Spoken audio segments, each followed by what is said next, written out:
Have you ever been maybe listening to someone or trying to say something yourself and you hit one of those English phrases, you know the ones I mean? They sound so simple every day, really. But you just know there's something more to it, like a hidden layer or a specific way natives use it that isn't obvious just from the words. Yeah, definitely. The building blocks are familiar, but the structure, the way they fit together, means something deeper. Exactly. And you kind of wonder, okay, how do they just know when to use that? What's the real, feeling behind it? Okay, let's unpack this. Today on the deep dive, we're really going to dive into a handful of these kinds of phrases. They look straightforward on the surface, maybe deceptively so. But getting the hang of their subtle power, their exact context, the sort of unspoken messages they carry, that's super important if you want to sound genuinely fluent and, navigate conversations comfortably. We know you're listening because you're curious, right? You want those aha moments, that practical stuff you can actually use to level up your English. So, yeah, our mission today isn't just about dictionary definitions. Forget that. We're going way beyond exploring the real situations these phrases pop up in, the hidden meanings, the subtle influence they have. Yeah, it's about unlocking that next layer. Giving you the tools not just to, hear these phrases and nod along, but to actually feel confident using them yourself. Making them part of your English. That's the goal, isn't it? Those aha moments you mentioned, where suddenly clicks. Exactly. It's not just what they mean literally. It's the how and the why. Why choose this phrase in this situation? What does it signal socially or professionally? It's about getting into the rhythm of everyday English, the stuff that makes conversations flow naturally. Right. The stuff that makes you feel truly connected and understood. Okay, let's kick things off with one that I think pretty much everyone on the planet has felt. The universal sigh, right? Yeah. I can't get something to work. Oh, absolutely. Yeah. Been there many times. We've all done it, haven't we? Staring at, I don't know, a frozen computer screen or maybe a coffee machine that's just humming but doing nothing. Clicking buttons. Yeah, clicking, restarting, unplugging, and finally just, I cannot get this thing to work. It perfectly captures that moment when something, whether it's tech or even like a plan, just refuses to cooperate. It really does. It's such a neat, concise way to express that particular flavor of frustration. Right. And fundamentally, it means exactly what it says. The speaker, you, are unable to make something function as expected, despite trying. And that's the key part, I think, the implied effort. It signals that you've actually engaged with it. You've tried to make it happen. It's not just a passive complaint. It's like, I put in the effort and nope, still nothing. That's a really good point. It's like a little story in one sentence. I tried. I failed. I'm frustrated. My smart thermostat and I have this conversation way too often. Happens to the best of us. That shared experience when the Wi-Fi drops or an app crashes, it does kind of connect us, doesn't it, in a slightly miserable way. Totally. Digital despair. And this leads to a really key distinction, one that often trips people up. How is I can't get it to work different from just saying it's broken? Okay, yeah. Good question. Well, when you say it's broken, that's usually a final verdict, right? It suggests something is fundamentally damaged, maybe beyond repair by you at least. It's about the object's state. Right. It's done for. Kaput. Exactly. But I can't get it to work is more about the struggle, the ongoing attempt. It leaves the door up in a crack. Maybe it could work. Maybe someone else could get it to work. So it might be user error or just a temporary glitch. Precisely. It could be something you're missing, some incompatibility, a setting that's wrong. It focuses more on your current inability to achieve the result rather than the thing's inherent permanent brokenness. That makes so much sense. And you're right. The phrase includes, I can't. It puts the speaker right in the middle of the problem. It's my failure to make it function right now. Which often suggests, like you said, that I've tried a few things already. I've fiddled with it. I've maybe Googled the problem. Yeah, the troubleshooting is implied. And it kind of shifts the focus, doesn't it? Instead of just blaming the machine, stupid printer, it's more like, ugh, I'm struggling with this printer. Yeah. It almost feels like asking for help without directly asking. That's a great insight. It can be a subtle invitation for someone else to step in. I've hit my limit here. Maybe you know the trick. It acknowledges the human element in the interaction. Yeah, the human versus the machine or the system. And that human angle gives it real flexibility. Okay, sure, we use it mostly for technology, computers, phones, cars, you name it. Guilty. But it stretches much further. Think about, say, a really complicated work schedule. You keep moving pieces around, but it just won't fit. You'd say, I just can't get this schedule to work with everyone's availability. Or a new company policy, maybe. We can't seem to get this new reporting system to work smoothly with our existing software. Exactly. It applies to processes, plans, ideas, anything where you're trying to make different elements function together harmoniously and failing. It can even point to a mental block, like, I can't get this idea to work in my essay. It really highlights that interaction, doesn't it, between our intention and the reality of the thing, whatever it is. Even with amazing tech, our ability to use it is still key. Absolutely. It's about that constant negotiation between us and the tools or systems we rely on. And the phrase captures that moment of friction perfectly. It's an admission of, like, temporary defeat, but maybe also an opening for collaboration. That's a nice way to put it, yes. Okay, let's make it super practical. Example time. Imagine you buy a new gadget, like a smart speaker. You follow the setup guide, download the app, type in the Wi-Fi password, but it just keeps blinking red. Error message. No, the dreaded red light. After trying again, maybe restarting the router, you'd likely throw your hands up and yell to whoever's nearby, "Ark, I can't get this smart speaker to work. It refuses to connect." It conveys your personal battle. Totally. Or a much lower tech one. Right. Morning coffee. Machine turns on, lights are good, it makes noise, but no coffee comes out. The horror. You check the water, you check the beans, maybe you wiggle the filter basket, still nothing. You just definitely sigh and announce, I can't get the coffee machine to work this morning. It implies you failed to operate it, not necessarily that it needs a repairman yet. Right, maybe your partner knows the secret wiggle. Yep. And like you said, not just gadgets. A team project. The schedule is a mess. Every change breaks something else. You might say in a meeting, look, folks, I've tried, but we just can't get this project schedule to work. The deadlines are impossible, or the dependencies are tangled. We need to rethink it. The frustration is the same. It is. And even personal habits. I just can't get myself to wake up early for the gym. Yeah. Again, the implied effort and the lack of success, it's incredibly versatile. Yeah. And, even how you say it matters. Stressing, I can't get it to work, emphasizes your struggle. Stressing, I can't get this to work, might suggest the method isn't working, maybe hinting you need a different approach. Fascinating. Okay, so from stubborn gadgets to impossible plans, I can't get it to work is our go-to for expressing that struggle. But sometimes the only way to get something to work or to figure out why it isn't is to go deeper, to actually, break it down. Which leads us nicely into our next pair. Take it apart and put it back together. Yeah, perfect transition. Because our next phrases are all about that process, deconstruction and reconstruction. Take it apart and its essential partner, put it back together. The dynamic duo of understanding, yeah. Totally. It's a cycle, isn't it? Could be literal, like taking apart a clock to see how it ticks, or, metaphorical, like dissecting an argument. Covers both the physical world and the world of ideas. Absolutely. Think about it. Taking something apart isn't just watching it crumble, it's deliberate. You're dismantling it piece by piece. Right, it's active. And then putting it back together is the goal, usually. Reassembling those pieces, hopefully, into a working whole again. It's a whole process implying intent and often curiosity or a need to fix something. Okay, so that deliberate action part is key. Huge. Taking something apart almost always implies you're doing it on purpose. Why? Maybe to fix it, clean it, understand its mechanics, or even just move it more easily. Right. It's not like it just fell apart. Exactly. That's breaking apart. This involves agency.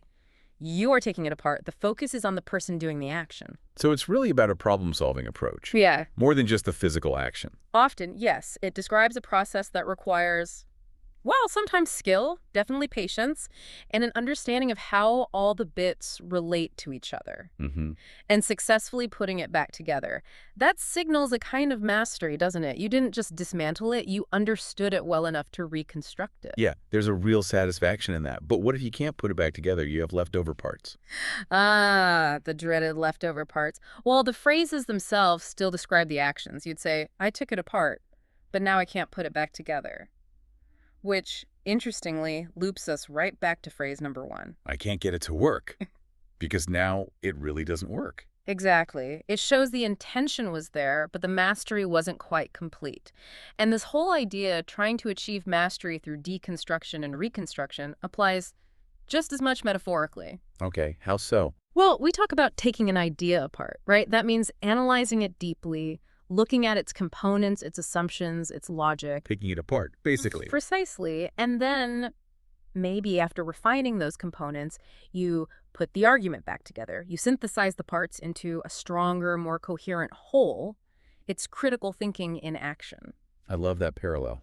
It taps into that basic human curiosity, doesn't it? Why do kids take toys apart? To see what's inside. And as adults, fixing something yourself, successfully putting it back together after you took it apart, that feels pretty good, like you've conquered it. It absolutely does. It's problem solving made tangible. You break the problem, the malfunctioning thing, down into smaller parts, address the issue, and rebuild. That cycle is fundamental. You see it everywhere, right? Everywhere. Engineering, obviously. You can't design or fix a complex machine without understanding its parts. Science does it constantly, breaking down phenomena to study variables. Right. Think about psychology analyzing behavior, taking apart a person's story to understand the motivations. Even writing. You might take apart a draft, scene by scene, sentence by sentence. And then put it back together, hopefully stronger. Exactly. Deconstruction and reconstruction are how we gain deep understanding and achieve mastery in almost any field, moving beyond just looking at the surface. Okay, let's get concrete. A really common, literal example. Your bike's making a horrible noise. The chain, maybe? Yeah, gritty chain sound. You'd say, okay, I need to take the whole chain mechanism apart, give it a proper clean, maybe replace a link, get all the gunk out, then carefully put it back together. It's hands-on, purposeful. Definitely. Or think about just regular household stuff. Your vacuum cleaner loses suction. You might have to take it apart to find the blockage, detach the hose, open the filter compartment. Clean it all out. And then put it back together, hoping it works better. Same with blenders, coffee grinders sometimes. It's basic maintenance, taking things apart to keep them functional. And the metaphorical side. In a meeting, maybe? Sure, someone presents a proposal, but it feels a bit thin in places. You might say, okay, thanks for that overview, but let's take that proposal apart for a minute. What are the key assumptions here? What are the potential risks we haven't addressed? You're dissecting it intellectually. Exactly. And after that analysis, the conversation might shift to, right, now that we've identified the weak spots, how do we put this back together in a way that's more robust? How do we strengthen the argument? Makes sense. What about, like, personal stuff? Arguments? Absolutely. People use the metaphor there, too. After a big fight, someone might say, we need to sit down and really take this whole issue apart, understand why we both reacted that way, piece by piece. So you can understand the roots of the problem. Before you can even begin to put things back together, meaning find a resolution or rebuild understanding. It signifies a deliberate effort to analyze and then repair, whether it's a machine, an idea, or a relationship. Wow. So, yeah, whether it's literal nuts and bolts or complex ideas, take it apart and put it back together are about that deep dive into understanding and rebuilding. Very powerful. They really are. Okay, let's completely switch gears now. From the complex process of taking things apart, let's go to something incredibly simple on the surface, but socially vital: introductions. Right, on to phrase number 3. And this one is, well, it feels almost too simple to analyze, but it's fundamental. This is Jenny, or obviously this is insert name here. It seems basic, yeah, but it's the absolute cornerstone of connecting people, isn't it? Totally. It's the standard way to introduce someone. So common you barely notice it, but imagine not having it. Awkward city. Absolutely. It's the social glue. Its main job is just that. Identify person A to person B, in person, on the phone, maybe even pointing to a photo. Direct, clear, efficient. And it relies so much on context, right? That little word, this. Massively. This points, often implicitly, to the person being introduced. We just understand who this is, the person beside you, the voice on the line. It's usually pretty informal, too, especially in casual settings. Yeah. Skips the titles. And it's crucial on the phone, isn't it? Like when you call someone you don't know well, or they don't have your number saved. Oh, essential. Often the very first thing you say after, hello, hi, this is Jenny calling, instantly clarifies who's speaking, no guesswork needed, gets the conversation started smoothly. Efficient and polite. Saves that awkward, who is this moment? Exactly. And while it seems so simple, this is Jenny carries that weight of social convention, of etiquette. It signals, okay, a new connection is being made here, or let's confirm who we're talking to. Right. And it's rarely just left hanging there, is it? It usually leads into more info. This is Jenny, my colleague, or this is Dave, he lives next door. It provides a hook for the conversation to continue. The little bridge to the next step. Precisely. Funny thinking about caller ID and how that's changed things. Yeah. We often know who's calling, But people still say, hi, it's Jenny, or hi, this is Jenny. It hangs on because it's just clear. Confirms what the screen says. It really does. It's functionally robust. And it also shows a kind of directness common in English introductions compared to maybe some other cultures where things might be a bit more formal or indirect initially. Yeah, it gets straight to the point. Avoids confusion. Which is valuable everywhere, from a party to a business call. Okay, classic scenarios. You're at a party, you bump into your friend Sarah, and your new colleague Jenny is with you. Yep. You'd say, hey, Sarah, great to see you. This is Jenny. She just started marketing. Jenny, this is Sarah. We went to uni together. Boom. Done. Connection made. Perfect. Or the phone call again, calling a company about something. They answer, hello, Company X. You'd say, hi, this is Jenny Smith calling about the invoice I received yesterday. Context and identity right away. Yep. Or if someone calls you and they're unsure, they might ask, is this Jenny? Right. And the natural reply is just, yes, this is Jenny, or speaking, clear confirmation. And one more variation. Pointing someone out, maybe not live, like looking through old photos. Oh, yeah. You point and say, look, this is Jenny on her graduation day. Wow, remember that. This refers to the person in the image. Still identifying. So versatile for such a small phrase. Face-to-face phone, photos, this is Jenny. Just works. Simple, direct, essential. Absolutely. A little phrase doing a lot of heavy lifting socially. Okay. Now, let's shift from social identity to something equally precise, but all about time. By 9 o'clock. All right, phrase number 4. By 9 o'clock. Again, sounds super basic, right? Just a time. But that tiny little word, by, oh boy, does it pack a punch. It really does. Precision is everything with this one. Yeah, it's all about deadlines, setting that clear point in time when something absolutely has to be finished or done. No wiggle room, really. Exactly. It's fundamental for planning, scheduling, making sure things actually happen on time. And by, in this context, means one specific thing on or before that stated time. Okay, so by 9 o'clock isn't at 9 o'clock. Critically, no. It means any time up to 9.00 and including 9.00 itself, but absolutely not after. 8.59 is fine. 9.00 on the dot is fine. 9.01 is late. Right. That clarity is crucial. Avoids so many problems. It really does. And this is where learners often get snagged because English prepositions of time can be tricky little things. Tell me about it. So let's nail this down. By 9 o'clock, deadline is 9:00 or earlier. At 9 o'clock, exactly 9:00, like a meeting start time or when a train leaves. Precision. Okay. And then until 9 o'clock, this implies duration up to that point. The library is open until 9 o'clock means at 9:00, it closes. You can be there right up to that moment, but not after. Wow. Mixing those up could cause real issues. Missed deadlines, locked doors. Definitely. Missing a by deadline at work is different from arriving at the start time for a meeting. Both important, but different meanings. And that precision of by, it often feels like it carries a bit of weight, like an expectation or urgency. I think so, yeah. Especially professionally. It sets a firm boundary. It says, this is the absolute latest. It creates accountability. Yeah, accountability is a good word for it. It avoids the, oh, I thought you meant around 9-ish problem. Exactly. And of course, 9 o'clock is just our example. By works with anytime, any day, any date. By tomorrow. By Friday afternoon, by the end of the month. By Christmas. Same principle. On or before that point. Same exact principle. It's a super flexible tool for nailing down timing. It's amazing how much meaning hinges on that one tiny preposition, by. It really highlights the power of prepositions in English, doesn't it? They can completely change the meaning of a sentence about time or location. By is all about that endpoint, that deadline. And if you think bigger picture, that kind of clear deadline setting is what makes projects, businesses, even just social plans actually function. It prevents chaos. Absolutely. It's the linguistic grease in the wheels of coordination. Knowing something needs to be done by a certain time allows everyone else to plan around that. Think about legal contracts or things like that. Payment due by the 30th. That's not a suggestion. Not at all. The stakes can be very high. Misinterpreting by in those contexts could be disastrous. It's a word that demands precision and carries consequences. Okay, let's ground this again. Examples. Yeah. Work scenario. Boss says, team, I need those budget reports submitted by 5 p.m. today so I can review them before I leave. Meaning 5:00 p.m. is the absolute cutoff. 4:59 p.m. is great. 5:011 p.m. is trouble. Right. Or travel. Your flight leaves at 10 a.m. You tell your taxi driver, I need to be at the airport by 8 a.m. latest. You need that buffer time. Yep. Arriving at 8 a.m. is okay, but arriving after 8 a.m. starts eating into your check-in and security time.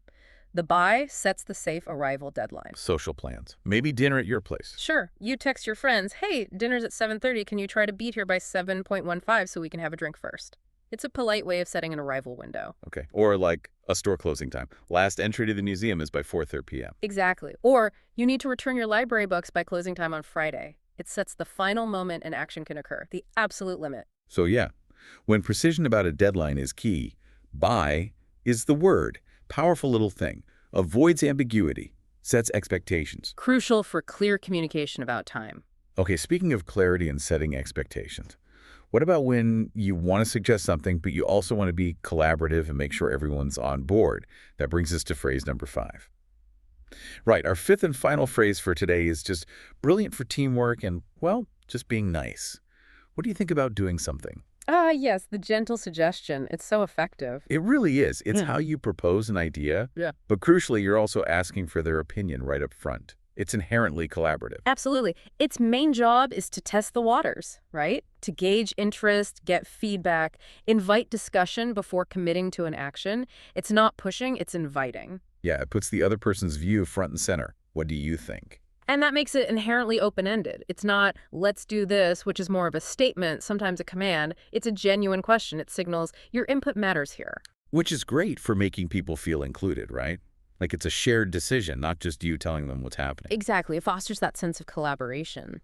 This really raises that important question, doesn't it? How do we frame our suggestions to genuinely invite participation, not just compliance? And the structure is so flexible that doing something part. It's usually a verb ending in ing, a gerund, right? Or a noun phrase describing the action. So you can slot almost anything in there. What do you think about going to the movies? What do you think about trying that new restaurant? What do you think about revising the introduction? Implementing the new software next quarter, postponing the meeting. The possibilities are endless. It works for casual plans, big strategic moves, everything in between. Super adaptable. And that combination, the flexibility plus the open question, shows real respect. By asking, what do you think, you're acknowledging their agency, their perspective. It's softer, more diplomatic than just saying we should do X. Yeah, it avoids making people feel steamrolled, like the decision's already made. Right. It invites actual feedback, maybe even better ideas, not just a yes or no. It opens up the conversation. You know, it feels like a cornerstone of genuinely inclusive communication, making sure everyone gets a chance to weigh in before you move forward. I completely agree. In teams, especially diverse ones, using phrases like this ensures more perspectives are considered. It leads to better decisions, usually, and definitely better buy-in. People feel ownership if they were part of the thought process. Precisely. And that's why it's such a smart tool for leaders or anyone in a team. Instead of just assigning tasks, asking, what do you think about tackling it this way? Encourages engagement, ownership. It shifts from dictating to collaborating. It empowers people, doesn't it? It really does. A subtle but powerful shift in dynamic. Okay, let's see it in action. Casual example. Planning the weekend with mates. Yep. You could ask, hey guys, weather looks good. What do you think about having a barbecue on Saturday afternoon? Suggestion made. Ball's in their court. Perfect. Or maybe a work meeting, you're hitting a roadblock on a project. Someone might say, okay, we seem to be stuck on the marketing angle. What do you think about bringing in the sales team for their perspective? Offers a potential solution, but asks for agreement first. Nice. Or planning a family event, maybe a birthday party, deciding on the food. You could say, cooking for 30 people is a lot. What do you think about ordering pizzas instead? Keep it simple. Polite suggestion invites opinions on effort versus cost, maybe. Exactly. It presents an option gently. And one more, maybe a bigger decision, presenting a new strategy. Okay. You might lay out your idea, then say, so that's the basic plan I've drafted. What do you think about focusing on market X first before we expand to market Y? Shows you've thought about it, but you're explicitly seeking their input on the rollout. Builds consensus. Yeah, it invites refinement, discussion. Absolutely. So from weekend plans to major business strategies, what do you think about doing something? Is just fantastic for collaborative, respectful communication. It's all about valuing that input. Couldn't agree more. It's a key phrase for building positive interactions. #tag. Wow. Okay. We've covered some ground today, haven't we? 5 phrases that seem so normal, but actually have all these layers. Yeah, it's fascinating when you really stop and look at them. We kicked off with, I can't get something to work. that universal cry of frustration, but also hinting at effort and maybe needing help. Mm-hmm. The struggle is real. Then take it apart, put it back together. The cycle of analysis, understanding, fixing, both literally and metaphorically. That drive to understand how things tick. Then the simple but mighty, this is Jenny, the bedrock of introductions, making social connections smooth. So fundamental. Followed by the power of precision in, by 9 o'clock, nailing down deadlines with that crucial little word, by. Avoiding chaos, one preposition at a time. And we just finished with, what do you think about doing something? The master key to collaborative suggestions and making people feel included. Inviting participation, yeah. So what does this all mean? Well, it means you've now got a much deeper toolkit, right? These aren't just words anymore.